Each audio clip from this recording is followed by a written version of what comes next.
یا نن پا مدرسہ فیض القرآن کی خوشحالی یا نن دستر بندی دکانو نن دستر بندی نن دستر بندی اللہ ڈیر خوشحالی یا نن پا مدرسہ فیض القرآن کی خوشحالی یا نن دستر بندی دکانو نن دستر بندی نن دستر بندی واللہ ڈیر خوشحالی خدایا دا نظر مکڑی سمرا خاخ کریگی یرا علی عالمان دی لکستوری دوی زلیگی یما خون اکری شغلی لکس پگمی داسی پڑکیگی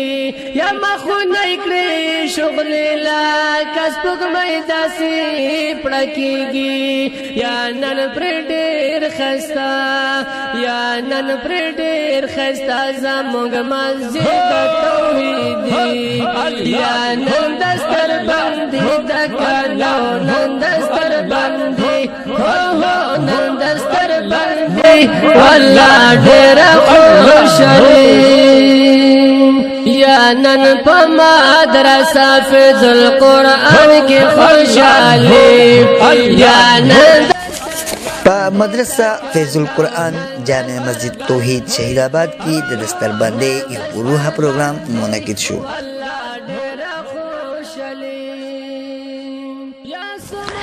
د دې پروگرام مشر ملما شیخ الحدیث مولانا فیاض الکریم عزیزی او مفتی عبدالمجید صاحبو. په دې پروگرام کې د علاقې د خلکو یو لوی تعداد شرکت کړی. په دې روحه پروگرام کې د علماء کرامو هم یو لوی تعداد موجود و. مشر ملمنو کامیاب شوي حافظانو او طلبه کرامو ته مبارکبادي ورکړو او د قرآن پاک عظمت بیان کړو. مفتی عبدالمجید اجتماعي دعا وغوښته. الحمدلله د الله لاک لاک کرم لاک مهرباني دي وطن عزیز کې الحمدلله د علماء دیوبند اهل سنت والجماعت د سایه د لاندې د وفاق المدارس العربیه د سوري د لاندې الحمدلله زموږ علماء دیوبند اولاد روحاني بچي وطن عزیز ته چې کوم دی د قرآن مجید د حافظانو عظیم تحفې ورکړي لله حمدا کثیرا.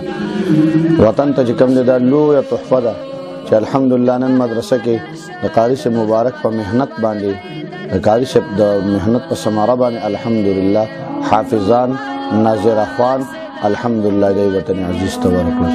د علماو د سعی او کوششونه د ملک د پاره د ملت د پاره د وطن د پاره د قوم د پاره دا چې کوم قابل افتخار دي او صد عز و وقار ور دي چې الحمدلله د دوی د محنت شروع دي. او زه بنور سنو ویل غواړم پیغام دا ورکول غواړم چې هر کور د قرآن مجید د تلاوت هر سوچ د قرآن مجید د حکمونو د الله تعالی د حکمونو د پیغمبر علیه الصلاۃ والسلام په سنتو باندې الله تعالی معمور وګرځي. او دې لپاره ضروري او مهمه خبره ده چې د علماو سره د مدارس سره د نیکانو صلحاو سره د دوی سره چې کوم د خپل اولاد هغه سره کېنول شي او هغوی چې کوم د سبقونه زده کړه د هغوی نه شروع کړي. زه اول د الله جل جلاله ډېر شکریا ادا کوم او بیا دې مبارک مجلس ته چې څومره ملګري راغلي څومره علماء کرامو په هغې کې شرکت وکړو عامو مسلمانانو شرکت وکړو د هغې ډېر شکریا ادا کوم. د هغې د راتګ د الله جل جلاله په خپل دربار کې قبول او منظور وفرمایي.